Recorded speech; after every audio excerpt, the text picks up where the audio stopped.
रहीम अस्सलाम वालेकुम नाज़रीन, आप देख रहे हैं राय साकिब डिजिटल मीडिया। उम्मीद करता हूँ आप तमाम लोग खैरियत से होंगे।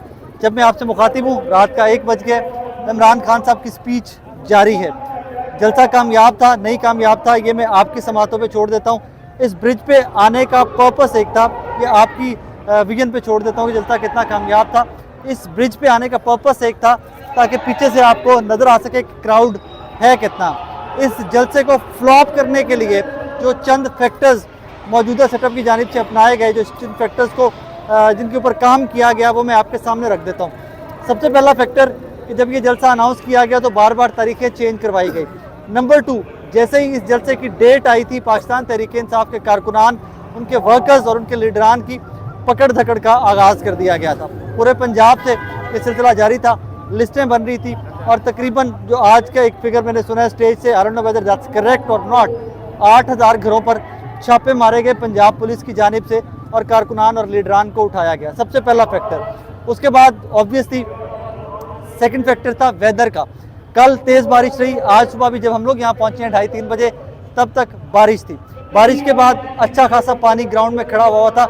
मेरे कपड़े अभी भी भीगे हुए हैं। कुछ फुटेज मैं कोशिश करूँगा कि मैं साथ लगाकर आपको दिखा भी सकूँ कि मीनार पाकिस्तान के मनाजिर थे क्या। वेदर वॉज मेन फैक्टर जिस पे था कि अगर बारिश कंटिन्यू रहती है और जो हालात हैं ग्राउंड के पंडाल के, उसकी वजह से बहुत सारे लोग शायद नहीं आ सकेंगे। और जो खवातीन वाला इंक्लोजर था वो तो बिल्कुल ब्रेंच था, वो तो बिल्कुल पानी से भरा हुआ था। बट हमने विटनेस किया कि with the passage of time जब जलसा का भरना स्टार्ट हुई है तो सबसे पहले खवातीन वाला इंक्लोजर भरा है। उसके बाद बाकी पंडाल काफ़ी बड़ा था, उसमें नज़र आ रहा था कि काफ़ी सारे स्पॉट्स थे जो खाली थी, पॉकेट्स काफ़ी सारी थी जो खाली थी। बट मैं तहरीक-ए-इंसाफ के काफ़ी सारे जलसे पहले कवर कर चुका हूँ।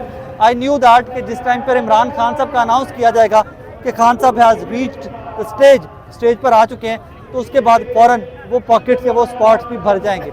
And exactly that is what happened.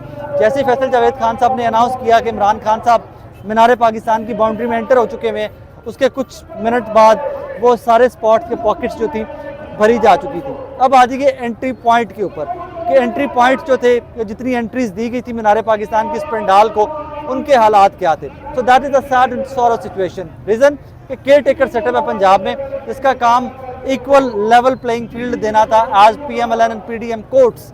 खैर उस पर भी थोड़ी सी बात करते हैं कि equal level playing field possible क्या हो सकती थी इस जलसे को लेकर। लेकिन हर एंट्री पॉइंट जो मीनार पाकिस्तान की जानिब आता था, एक की मिसाल मैं देता हूँ जिससे मैं खुद सफ़र करके आया हूँ। DHA से निकले, रिंग रोड लें, आज़ादी चौक आप उतरेंगे आके, तो आज़ादी चौक का वो जो एग्जिट है जिससे उतर कर आपने रिंग रोड से उतर कर आज़ादी चौक की तरफ आना था, उसको ही बंद कर दिया था। You were confined to the ring road, आप रिंग रोड से बाहर ही नहीं आ सकते थे। खैर वो वन वे घुमा कर 4 डिफरेंट स्पॉट्स के ऊपर कंटेनर्स क्रॉस करने के बाद मैं यहाँ तक पहुँचा था। गाड़ी कैसे लेके आए, कैसे आए, उसमें पुलिस वालों का क्या कोऑपरेशन था। ऑब्वियसली कहीं पर मोबाइल्स लगाकर उन लोगों ने रास्ते बंद किए हुए थे, तो they were good enough, they were cooperative enough कि उन लोगों ने कोऑपरेट किया एंड दे लेट अस कम, और मैं जलसा गाह पहुंच गया। उसके बाद नासिर बाग वाली एंट्रेंस या दादा साहब वाली एंट्रेंस जो है, पहला कंटेनर का बैरियर जो था वो नासिर बाग के ऊपर लगा दिया गया था। उसके बाद दादा साहब के पास कंटेनर लगाए गए थे, उसके आगे कंटेनर लगे हुए थे, और चौथा कंटेनर ये जो ब्रिज या बड़ा ये जो है सारा स्ट्रक्चर जो है मीनार पाकिस्तान के बिल्कुल बाहर आज़ादी चौक जिसको कहते हैं, इसके ऊपर भी कंटेनर लगाए गए थे। अब आज ये एक और बड़ा इम्पॉर्टेंट पॉइंट है which needs to be mentioned here, that is कि जितने एंट्री पॉइंट थे कहीं पर भी पार्किंग नहीं दी गई थी कि कोई बंदा भी जो आए उसको गाड़ी खड़ी करने की जगह ना दी जाए, लिहाजा उनको वापस जाना पड़ जाए। कुछ लोगों ने जिनसे मेरी बात हुई पंडाल में और कुछ दोस्तों से जिनकी बात हुई, उन्होंने बताया कि जहाँ पर हम गाड़ी पार्क करते थे साथ ही लिफ्टर खड़े हुए थे, हमारे सामने गाड़ियाँ उठा कर ले जा रहे थे। प्रॉब्लम एक था या मोटिव या पर्पस एक था कि जो लोग आ रहे हैं उनको डिसार्ट होकर वापस चले जाएं, किसी भी तरह पहुंच ना सके।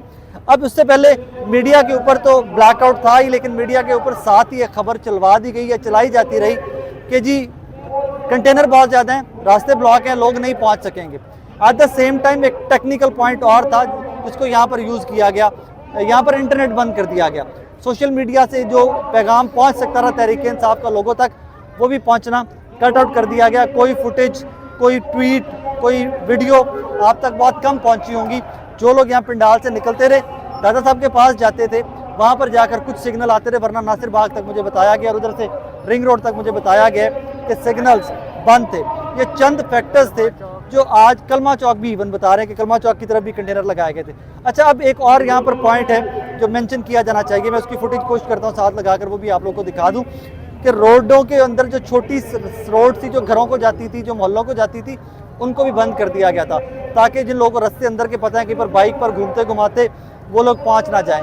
केयर टेकर सेटअप होते, निगरान सेटअप होते हुए इतनी सख्ती इस जलसे को लेकर मेरी समझ से बाहर थी, क्योंकि ज़िले इंतज़ामिया ने इजाज़त दी थी और उसके बाद इतने कंटेनर लगा दिए गए और इस दफ़ा कंटेनर से को इनकार भी नहीं किया गया, ये मान लिया गया कि हाँ हमने कंटेनर लगाए हैं। कंटेनर क्यों लगाए हैं? तो ये था जी सिक्योरिटी थ्रेट था, तो हमने सिक्योरिटी थ्रेट को देखते हुए कंटेनर लगा दिए थे ताकि लोगों को सिक्योर किया जा सके।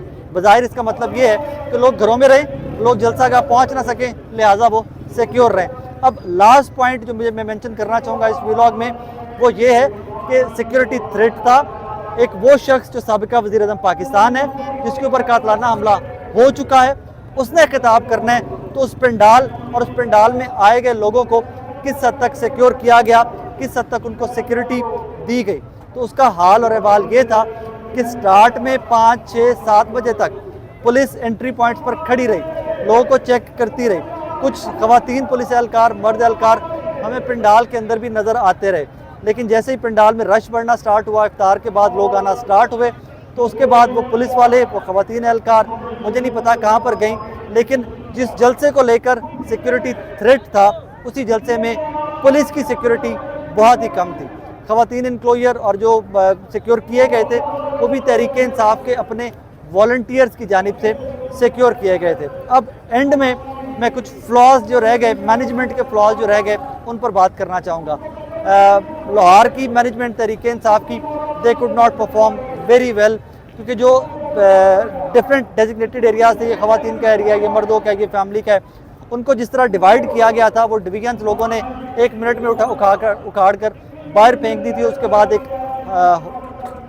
हंगामा कह लीजिए, उस टाइम पता नहीं what you want to use, आप वो यूज़ कर लीजिए। मीडिया के कंटेनर थे, एक तरफ सोशल मीडिया के रखे गए थे, एक तरफ मीडिया के रखे गए थे, उनके ऊपर भी लोग नीचे से चढ़ना स्टार्ट हो गए। एक बार फिर से लाहौर के इस पंडाल में, जब इमरान खान साहब मेरे पीछे मुखातिब है, अभी उनकी तकरीर चल रही है, हमने दरख्त जो एक आधा बचा हुआ है मीनार पाकिस्तान के इस पंडाल के अंदर, उसकी पीक के ऊपर भी मैंने लोग देखे, जो पोल थे जिनके ऊपर लाइटें लगाई गई थी उसके ऊपर भी लोग देखे, चार्ड क्राउड था। लगता ये है कि लोग जिद में आए थे। बहरहाल ये हाल थे जो आप तक कन्वे करने थे। अपना बहुत सारा ख्याल रखिएगा।